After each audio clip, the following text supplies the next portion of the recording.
Social മീഡിയയിൽ വൈറലായ ഒരു ഫോട്ടോ ഉണ്ടായിരുന്നു കഴിഞ്ഞ ദിവസം. ഈ മനുഷ്യനെ തിരിച്ചറിയാമോ എന്ന ക്യാപ്ഷനോടെയുള്ള ഒരു ഫോട്ടോ.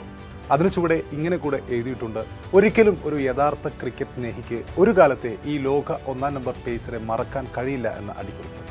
ആ മനുഷ്യന്റെ മുഖത്ത് താടിയുണ്ട്, മീശയുണ്ട്, പ്രായത്തിന്റെ ചുളിവുകളുണ്ട്. ആ മുഖത്ത് ആകെ ഒന്ന് തടിച്ചിട്ടുണ്ട്, രൂപം ആകെ ഒന്ന് മാറിയിട്ടുണ്ട്. ഒറ്റനോട്ടത്തിൽ തിരിച്ചറിയാനാവാത്ത വിധം ആ മനുഷ്യൻ ആകെ ഒന്ന് മാറിയിട്ടുണ്ട്.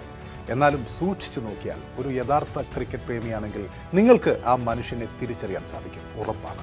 It's none other than Nathan Wade Bracken എന്ന നഥാൻ ബ്രാക്കൻ. Remember him?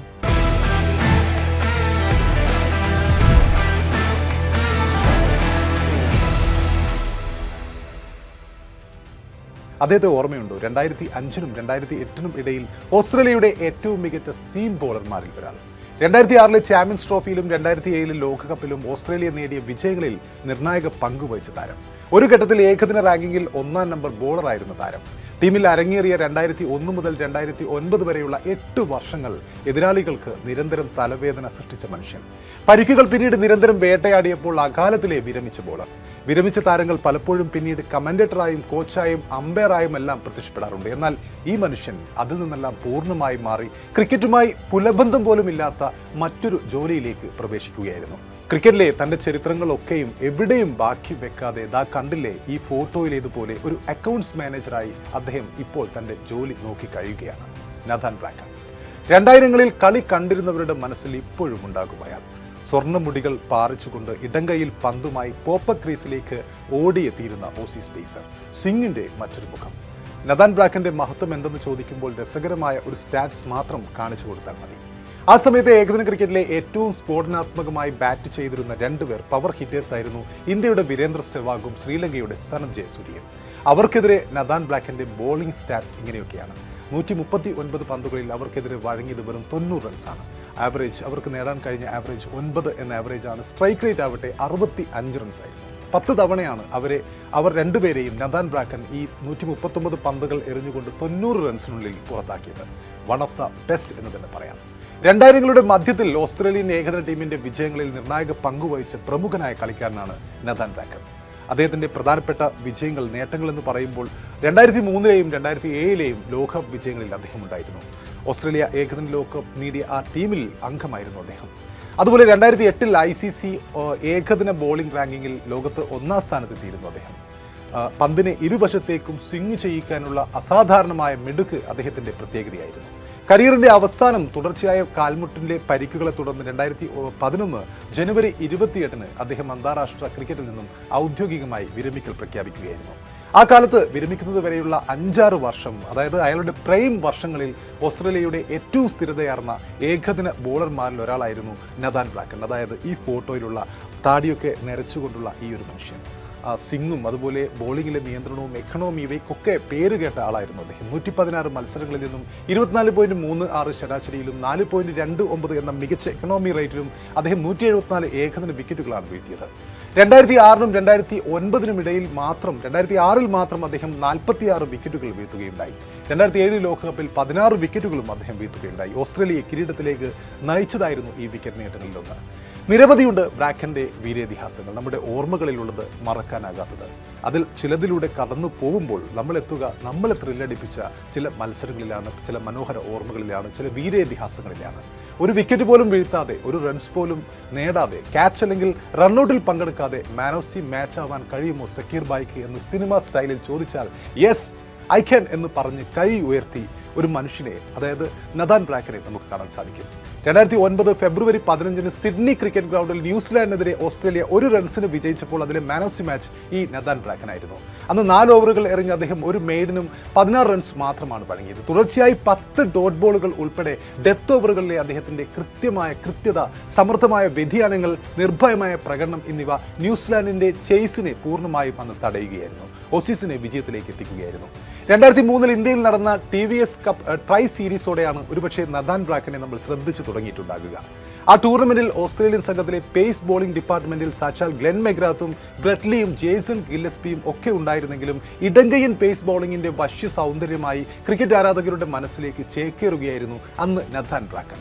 ആ സീരീസിൽ ഇന്ത്യൻ നിരയിൽ വീരേന്ദ്ര സെവാഗിനെ മാത്രം 3 തവണയാണ് നഥാൻ ബ്രാക്കൻ പുറത്താക്കിയത്. അതിൽ 2 തവണ 0-നായിരുന്നു പുറത്താക്കിയത്. ഒടുവിൽ ഓസ്ട്രേലിയയുടെ ട്രൈ സീരീസ് കിരീട വിജയത്തിലേക്ക് നിർണായക സംഭാവനകൾ നൽകിക്കൊണ്ട് അന്ന് 6 മത്സരങ്ങളിൽ നിന്നും 14 വിക്കറ്റുകളാണ് അദ്ദേഹം കരസ്ഥമാക്കിയത്. 2001 അരങ്ങേറിയ ശേഷം ഇന്ത്യയിൽ നടന്ന ഏകദിന മത്സരങ്ങളിലേതടക്കം കരിയർ തുടക്കത്തിൽ മാന്യമായ പ്രകടനങ്ങളൊക്കെ ഉണ്ടായിട്ട് പോലും പരിക്കിനേക്കാളേറെ അന്ന് ഓസ്ട്രേലിയൻ ടീമിൽ പേസ് ബോളിംഗ് പ്രതിഭകൾക്ക് പഞ്ഞമില്ലാത്തതുകൊണ്ട് മാത്രം ടീമിലെ സ്ഥാനം വല്ലപ്പോഴുമായിട്ടുള്ള അവസരങ്ങളായി ചുരുങ്ങിയിരുന്നു ബ്രാക്കന്. പിന്നീട് ജേസൺ ഗില്ലസ്പി വിരമിച്ചതോടെയാണ് ബ്രാക്കൻ ടീമിൽ സ്ഥിര സാന്നിധ്യം ലഭിക്കുന്നത്. പിന്നീട് അങ്ങോട്ട് നടന്നത് ചരിത്രമാണ്. ബ്രാക്കന്റെ ഒരുപാട് മികച്ച ബോളിംഗ് പെർഫോമൻസുകൾ മനസ്സിലുണ്ടെങ്കിലും അതിലെ ഏറ്റവും ത്രില്ലിംഗ് ആയ ഒന്ന് ഏകദിന ക്രിക്കറ്റ് ചരിത്രത്തിലെ ഏറ്റവും മികച്ച റൺ ചേസ് പിറന്ന ആ മത്സരത്തിലേത് കൂടിയാണ്. ആ മത്സരമാവട്ടെ ഒരു ചരിത്രം കൂടിയാണ്. നമുക്കറിയാം, ആ ഓർമ്മകൾ കൂടി ഇവിടെ പങ്കുവെക്കാമെന്ന് കരുതുന്നു. കമന്ററി ബോക്സിൽ അന്ന് ടോണി ഗ്രേഗിന്റെ അവിസ്മരണീയമായ വിവരണം കേൾക്കാം. Strike down the ground, what a victory, this is sensational game of cricket. അതെ, അന്ന് സൗത്ത് ആഫ്രിക്ക അത് നേടിയിരിക്കുന്നു. 3.5 മണിക്കൂർ മുമ്പ് തങ്ങൾക്കെതിരെ ഓസീസ് പടുത്തുയർത്തിയ റൺമല അവസാന ശ്വാസത്തിൽ അവർ മറികടന്നിരിക്കുന്നു. ലോക റെക്കോർഡ് കൊണ്ട് അവർ കീഴ്പ്പെടുത്തിയിരിക്കുന്നു. ക്രിക്കറ്റ് ചരിത്രത്തിലെ ഏറ്റവും ആവേശകരമായ ഏകദിന മത്സരത്തിന്റെ കഥ ഫ്ലാഷ് ബാക്ക്. 5ാമത്തെ ഏകദിനമാണ്. ജോഹന്നാസ്ബർഗാണ് വേദി. March 12, 2006 south Africa versus Australia match. Ricky Ponting എന്ന ക്യാപ്റ്റൻ ടോസ് നേടി ബാറ്റുമായി ഇടിമുഴക്കം സൃഷ്ടിച്ചുകൊണ്ട് മുന്നിൽ നിന്ന് നയിച്ചപ്പോൾ പിന്നിൽ അതേ വീര്യത്തോടെ നിറഞ്ഞു നിൽക്കാൻ ആഡം ഗിൽക്രിസ്റ്റും സൈമൺ കാറ്റിച്ചും മൈക്കൽ ഹസിയും ഒക്കെ ഉണ്ടായിരുന്നു. മക്കായ് ആന്റണിയും ആൻഡ്രൂ ഹാളും ഒക്കെ നയിച്ച സൗത്ത് ആഫ്രിക്കൻ പേസ് പടയെ പിച്ച് ചീന്തിക്കൊണ്ട് ചരിത്രത്തിൽ ആദ്യമായി ഒരു ടീം സ്കോർ 400 കടന്ന് അന്ന് മുന്നേറുന്നു. നിശ്ചിത 50 ഓവർ പൂർത്തിയാക്കിയപ്പോൾ ഓസീസിന്റെ സ്കോർ 434-4 എന്ന സുരക്ഷിതമായ സ്കോറിലായിരുന്നു. തങ്ങളുടെ ടീം സീരീസ് ഡിസൈഡർ വിജയിക്കുന്നതിന് സാക്ഷിയാവാൻ എത്തിയ കാണികളെല്ലാം അപ്പോൾ കടുത്ത നൈരാശ്യത്തിലായിരുന്നു. എന്നാൽ പോണ്ടിംഗ് കൊടുങ്കാറ്റിൽ 1ാം പകുതിയുടെ അവസാനത്തിൽ തന്നെ സർവ്വ പ്രതീക്ഷകളും ചാമ്പലായ കാണികൾക്ക് മുന്നിൽ സൗത്ത് ആഫ്രിക്ക ചേസിങ്ങിനിറങ്ങുന്നു. നായകൻ ഗ്രെയിം സ്മിത്തിനെ മറുവശത്ത് കാഴ്ചക്കാരനാക്കിക്കൊണ്ട് 2ാം ഓവറിന്റെ 2ാം പന്തിൽ ബോത്ത ഡിപ്പിനർ എന്ന സഹ ഓപ്പണറെ ഒരു സ്ലോ ബോൾ കൊണ്ട് എന്നും ബാറ്റ്സ്മാൻമാരെ കുരുക്കാറുള്ള ഇതേ നഥാൻ ബ്രാക്കൻ മടക്കി അയക്കുന്നു. ബ്രാക്കന്റെ ആദ്യ വിക്കറ്റായിരുന്നത്. അതോടെ 1 ഡൗണായി ക്രീസിലേക്ക് നടന്നെടുക്കുന്നു ഹെർഷിലെ ഗിബ്സ്. അവരുടെ അക്കാലത്തെ ഒരുപക്ഷെ ഏറ്റവും മികച്ച താരം ബ്രെറ്റ്ലി എന്ന പേസ് ബോളിംഗിന്റെ സുൽത്താന് മേൽ ആധിപത്യം സ്ഥാപിച്ചുകൊണ്ട് ഹെർഷിലെ ഗിബ്സിന്റെ പിന്തുണയിൽ നായകൻ സ്മിത്ത് ആക്രമണം ആരംഭിച്ചു തുടങ്ങിയിരുന്നു. അപ്പോഴേക്കും ഇരുവരും ഓസീസിന് മേൽ ആധിപത്യം സ്ഥാപിച്ചു തുടങ്ങുന്നു. 20 ഓവറിൽ സ്കോർ 168-1 എന്ന തരക്കേടില്ലാത്ത ചേസിംഗ്. അപ്പോഴാണ് മൈക്കൽ ക്ലാർക്കിന്റെ പാർട്ട് ടൈം സ്ലോ പന്തുകളിൽ ഒന്നിൽ 55 പന്തിൽ 90 റൺസുമായി നിൽക്കുന്ന സ്മിത്ത് വീഴുന്നത്. ഒരു ബ്രേക്ക് ത്രൂ. തുടർന്ന് അതുവരെയും നങ്കൂരമിട്ട് കളിക്കുകയായിരുന്നു ഗിബ്സ്. പക്ഷെ കൊടുങ്കാറ്റാവുകയാണ് അതിനുശേഷം. അവിടുന്ന് തലേ രാത്രിയിലെ അമിത ലഹരി ഗിബ്സിന് സിരകളിൽ അഗ്നിയായി മാറിയിരുന്നു. ഗിബ്സ് തന്നെ പിന്നീട് വർഷങ്ങൾ കഴിഞ്ഞപ്പോൾ അതിന്റെ ആ കളിച്ചതിന്റെ തലേ ദിവസം പുലർച്ചെ വരെയും താൻ മദ്യത്തിൽ മുങ്ങിക്കഴിയുകയായിരുന്നു എന്ന് കുമ്പസാരിച്ചിട്ടുണ്ട്. അപ്പോൾ വല്ലാത്തൊരു പ്രഹരശേഷിയുടെ ഹെർഷിലെ ഗിബ്സ് അവിടുന്ന് സൗത്ത് ആഫ്രിക്കയെ ഒറ്റക്ക് ചുമലിലേറ്റുന്നു. റൺ റേറ്റ് എന്നത് റിക്വയർഡ് റേറ്റിന് മേലെയാകുന്നു. 79 പന്തിൽ സെഞ്ചുറി തികച്ച ഗിബ്സ് അവിടെയും അവസാനിക്കുന്നില്ല. ഗിബ്സിനെ തളയ്ക്കാൻ റിക്കി പോണ്ടിംഗ് തന്റെ ബോളർമാരെ മാറി പ്രയോഗിക്കുന്നു. പക്ഷേ അവർ ഉയർത്തിയ സകല പ്രതിരോധങ്ങളും ആ ദിവസം അതിർത്തിയിലേക്ക് ബൗണ്ടറികളും സിക്സറുകളുമായി മാറുകയായിരുന്നു. നേരിട്ട അടുത്ത 21 പന്തിൽ മറ്റൊരു 50 റൺസ് കൂടി നേടിക്കൊണ്ട് ഗിബ്സ് 150 റൺസ് പൂർത്തിയാക്കിക്കൊണ്ട് കുതിക്കുന്നു.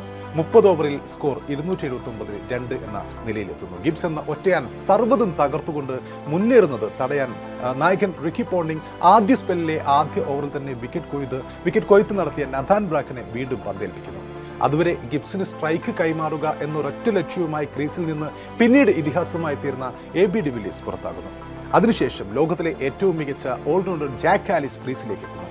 അടുത്ത ഓവറിൽ പോളുമായി ആൻഡ്രൂ സൈമൺസിന്റെ 3ാമത്തെയും 4ാമത്തെയും പന്തുകൾ മിഡ് വിക്കറ്റ് ബൗണ്ടറിയുടെ മുകളിലൂടെ പറപ്പിച്ചുകൊണ്ട് 110 പന്തിൽ 175 റൺസിലെത്തിയ ഗിബ്സിന് അടുത്ത പന്തിൽ പിഴക്കുന്നു. ഹാട്രിക് 6-നായി ഉയർത്ത ഷോട്ട് ലോങ് ഓഫ് ബൗണ്ടറിയിൽ ബ്രെറ്റ്ലിയുടെ കൈകളിൽ ഒതുങ്ങുന്നു. സൗത്ത് ആഫ്രിക്ക വിജയം കൈവിടുമോ എന്ന് തോന്നിച്ച നിമിഷങ്ങൾ. ക്രീസിൽ അപ്പോഴും മാർക്ക് ബൗച്ചറുണ്ട്, അവരുടെ വിക്കറ്റ് കീപ്പർ. പൊരുതാൻ ഉറച്ചു തന്നെ. പക്ഷേ എത്ര നേരം ഗിബ്സിന്റെ അസാമാന്യ ഇന്നിംഗ്സ് അവസാനിപ്പിച്ചുകൊണ്ട് ഓസീസ് കളിയിലേക്ക് പതിയെ തിരികെ വരികയായിരുന്നു അദ്ദേഹം. അങ്ങനെ അവസാന ഓവറിലേക്ക് എത്തുന്നു ആ മത്സരം. ലക്ഷ്യം 6 റൺസാണ് അവസാന ഓവറിൽ ജയിക്കാൻ. നാടകീയമായ നിമിഷങ്ങൾ. ബോളുമായി എത്തുന്നത് സാക്ഷാൽ ബ്രെറ്റ്ലിയാണ്. സ്ട്രൈക്കിലുള്ളത് മാർക്ക് ബൗച്ചറാണ്, സൗത്ത് ആഫ്രിക്കൻ വിക്കറ്റ് കീപ്പർ. ആദ്യ പന്ത് ബ്രെറ്റ്ലി എറിയുന്ന ആദ്യ പന്ത് ഉജ്ജ്വല ടൈമിങ്ങോടെ സ്ട്രൈറ്റ് ബൗണ്ടറിയിലേക്ക് ബൗച്ചറിന്റെ ഒരു കനത്ത ഷോട്ട് പിറക്കുന്നു. പക്ഷേ ആ ഷോട്ട് തന്നെ കടന്നാൽ അത് ബൗണ്ടറി എന്നുറപ്പുള്ള ആ ഷോട്ടിലേക്ക് ബ്രെറ്റ്ലി കാലുകൊണ്ടുള്ള ഒരു സാഹസിക പ്രതിരോധം തീർക്കുന്നു. അത് സിംഗിളിൽ ഒതുങ്ങുന്നു. സ്ട്രൈക്കിൽ പിന്നെയുള്ളത് 10ാമനായ ആൻഡ്രൂ ഹാളാണ്. ബ്രത്ലിയുടെ തീതുപ്പുന്ന പന്തിനെതിരെ ഹാളിന്റെ ഒരു ഷോട്ട് ബോൾ കൗ കോർണർ ബൗണ്ടറിയിൽ എത്തുന്നു. 4 റൺസ്. ലക്ഷ്യമിനി 2 റൺസാണ്. 4 പന്തിൽ 2 റൺസ്. വർദ്ധിത വീര്യത്തോടെ ബ്രത്ലിയുടെ തിരിച്ചുവരവുണ്ടാകുന്നു. തൊട്ടടുത്ത പന്തിൽ ആൻഡ്രൂ ഹാൾ പുറത്താകുന്നു. അവസാന വിക്കറ്റായി മഖായ എന്റണി ക്രീസിലേക്ക് എത്തുന്നു. അവസാന വിക്കറ്റുമായി ലോക റെക്കോർഡ് സ്കോർ തങ്ങളുടെ പേരിനൊപ്പം നിലനിർത്താനായി ആഞ്ഞു ശ്രമിക്കുന്ന ബ്രത്ലി. പക്ഷേ ഈ തവണ ഭാഗ്യത്തിന്റെ അനുഗ്രഹം ക്രിക്കറ്റിലെ നിർഭാഗ്യവാന്മാരായ സൗത്ത് ആഫ്രിക്കയ്ക്ക് ഒപ്പം നിൽക്കുന്നു. തേർഡ് മാനിലേക്ക് എന്റണിയുടെ ഒരു സിംഗിൾ പിറക്കുന്നു. സ്കോർ തുല്യമാകുന്നു. 2 പന്തുകൾ ബാക്കി. സ്ട്രൈക്കിൽ മാർക്ക് ബൗച്ചർ. ഇനി ജയിക്കാൻ 1 റൺ. ശ്വാസം അടക്കി ജൊഹാനാസ്ബർഗ്. ബ്രത്ലിയുടെ ബുള്ളറ്റ് പേസിനെതിരെ ബൗച്ചറിന്റെ ഷോട്ട്. അതോടൊപ്പം കമന്ററി ബോക്സിൽ ടോണി ഗ്രെഗിന്റെ അവിശ്വസനീയമായ വിവരണം. നേരത്തെ പറഞ്ഞതുപോലെ straight down the ground, what A victory, this is sensational game of cricket. അതെ, സൗത്ത് ആഫ്രിക്ക അത് നേടിയിരിക്കുന്നു. ലോക റെക്കോർഡ് കൊണ്ട് അവർ മറികടന്നിരിക്കുന്നു.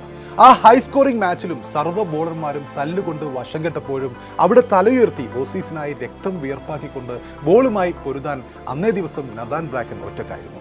അദ്ദേഹം 10 ഓവറിൽ 67 റൺസ് വഴങ്ങി അന്ന് 5 വിക്കറ്റുകളാണ് നേടിയത്. കൂടിയ വിക്കറ്റുകളാകട്ടെ Boeta Dippenaar, AB de Villiers, Justin Kemp, van der Wath, Telemachus എന്നിവരുടേതായിരുന്നു 5 വിക്കറ്റുകൾ. നഥാൻ ബ്രാക്കന്റെ ഏറ്റവും മികച്ച പ്രകടനങ്ങൾ ഒന്നുകൂടിയായിരുന്നു അത്. അതേ നഥാൻ ബ്രാക്കനാണ് ഇപ്പോൾ വർഷങ്ങൾക്ക് ശേഷം ഈയൊരു രൂപത്തിൽ, നമുക്ക് തിരിച്ചറിയാൻ പറ്റാത്ത രൂപത്തിൽ നമ്മളുടെ മുമ്പിൽ ഇങ്ങനെ നിൽക്കുന്നത്, സോഷ്യൽ മീഡിയയിൽ വൈറലായി നിൽക്കുന്നത്.